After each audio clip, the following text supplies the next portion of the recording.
दोस्तों supreme court ने builder को एक क्लियर मैसेज दे दिया है, अगर बायर से लेट पेमेंट पर 18% इंटरेस्ट वसूला जाता है तो पोजेशन डिले होने पर बायर को भी 18% इंटरेस्ट लौटाना पड़ेगा। अब गेम बराबरी का हो गया है। देखिए केस सिंपल था लेकिन इम्पैक्ट बहुत बड़ा है। एक बायर ने टाइमली पूरे पैसे जमा कर दिए थे, करीब 28 लाख तक का भुगतान 2011 तक कर दिया था, लेकिन 12 साल बाद भी प्लॉट मिला ही नहीं। सोचो इतने साल इन्वेस्टमेंट ब्लॉक रहा और बायर एम्प्टी हैंड रहा, पर कंज्यूमर फोरम ने कहा है बिल्डर इंटरेस्ट दे, वो भी 9% पर।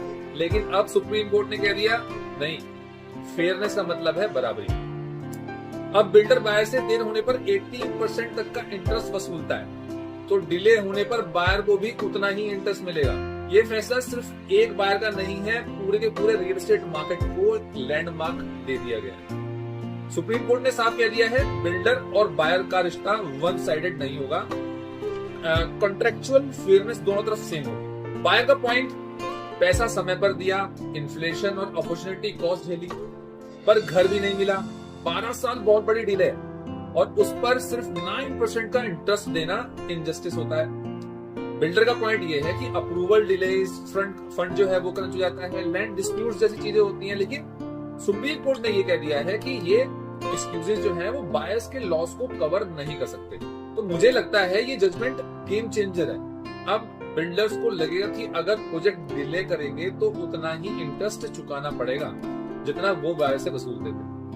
मतलब रिस्क शेयरिंग दोनों तरफ बिल्कुल बराबर हो चुकी। अब ग्राउंड रियलिटी एग्जांपल्स, जेवर नोएडा, ग्रेटर नोएडा, संपदा लिविया, ग्रेटर नोएडा, सेक्टर चाय 5। बायर्स एक डिकेड से इंतजार कर रहे थे, पोजीशन नहीं मिला, पैसा फंसा हुआ है। अथॉरिटी को खुद आगे आना पड़ा, जो मैप वैलिडिटी है वो एक्सटेंड करनी पड़ी और मॉर्गेज परमिशन देनी पड़ी। सोचिए जेपी इंफ्राटेक नोएडा और गिन्ना एक्सप्रेसवे पे हजारों बायर्स एक डेकेड से ज्यादा इंतजार कर रहे हैं। कोर्ट और अथॉरिटीज को बार बार इंटरवीन करना पड़ रहा है। इन सब एग्जाम्पल से साफ तो होता है कि सुप्रीम कोर्ट का जो ये फैसला है वो बायर्स को एक मजबूत हथियार देता है। अब वो ये कह सकते हैं कि अगर तुमने 80% इंटरेस्ट लिया तो डिले पर भी हमें उतना ही दे दो।